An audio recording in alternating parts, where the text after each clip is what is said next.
Hello and welcome back to my channel, chesscom. Today's video is the Philidor Defence. So, we're going to be going through this opening, which is an e4 opening, as you can see here. And we're just going to have it right now. And I'll show you how it was exactly played. And this was using e4, e5, knight f3, and d6. So, let's go through this straight away. What do we see? Well, obviously, this is a good and bad. There's obviously pros and cons to this, very easily we can see.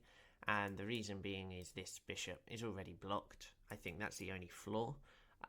But, obviously, looking at the pawn structure, we're going to most likely be attacking this kingside area.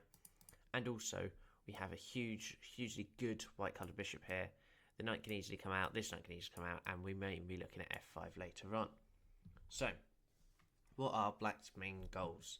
Well, obviously we're going to try and solidify the e5 pawn even more, so knight c6 is obviously a very good idea, and we're going to be building a strong central structure. Now what I mean by this is, again, as I said here, f5, even c6 ready to push d5 here is also incredibly strong. Now what we're also going to be doing is preparing knight f6 and bishop e7, so we're just going to be getting these pieces out here and castling, and then often we'll later strike with d5, probably with the c6 as I said earlier.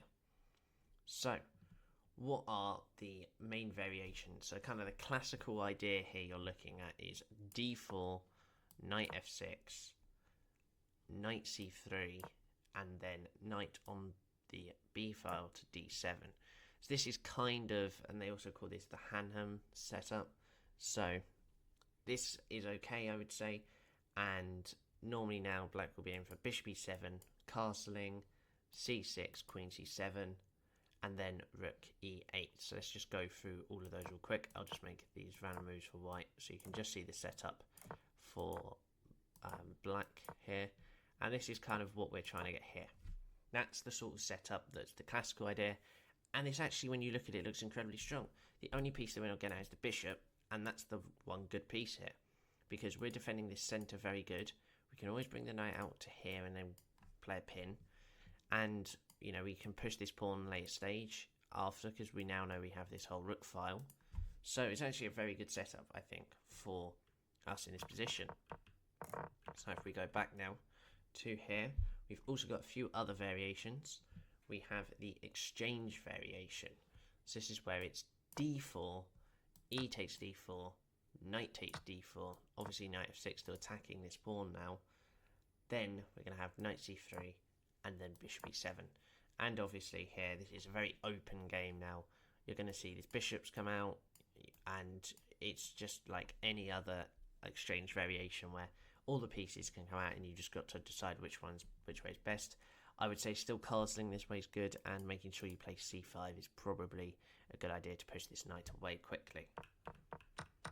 Now, we also have one more variation to go through, and that is the Antoshin variation. I've probably butchered the name again, but it's very similar actually in this way.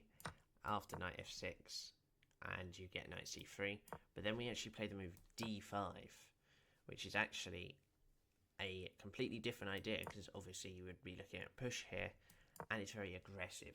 So we're challenging the centre immediately, and this is where we might have this weird position where these pawns are like past each other.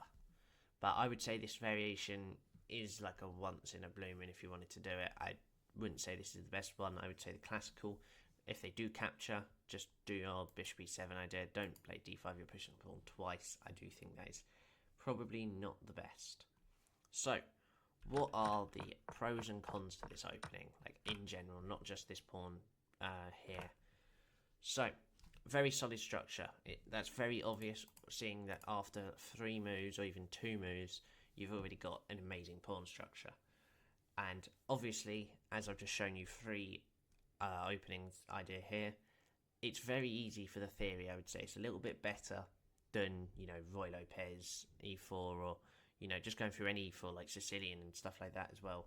It's hugely better than that if you just want a quick opening. You can easily find many games on this probably as well, and it's good for positional players. As you saw, we had these pieces all kind of crammed at the no piece actually I think gets to this rank here.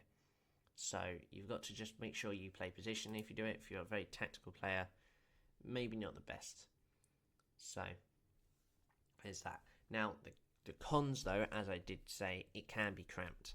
So you've got to make sure you have to play stuff like c6 to get the queen out. You have to, maybe sacrifice this bishop's positioning for a few moves, and after that you might then be able to, start being uncramped and start getting everything out. Now, it is obviously a bit less ambitious than stuff like, obviously, knight c6 being the classic move instead of d6. This kind of obviously blocks in a few things, and this is just the normal move for the Italian stuff like that. But if you want to do something different, that's probably why you're trying to watch something like this, then obviously this is still easily a good idea. But I think the main thing as well is how white can easily gain space, and it's not a bad thing that they can gain space, but it's not, something we would like entirely, as obviously they can easily play d4 when they want to, and we might have to be a bit careful when that happens. But they also have an easy move, like they can easily play c4 and just keep that d5 square whenever they want. So we've just got to be careful, but the good thing is we can also challenge the centre like that. So,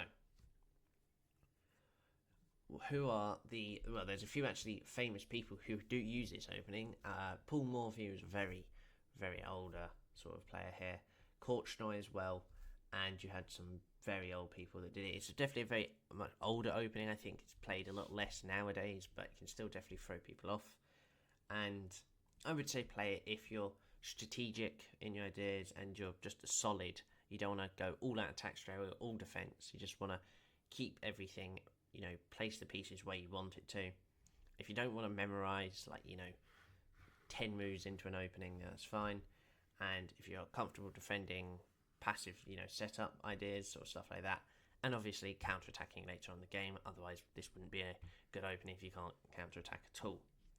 So that is going to be it for today's video. So hopefully you enjoyed that. That was the Philidor Defence. So thank you and bye-bye.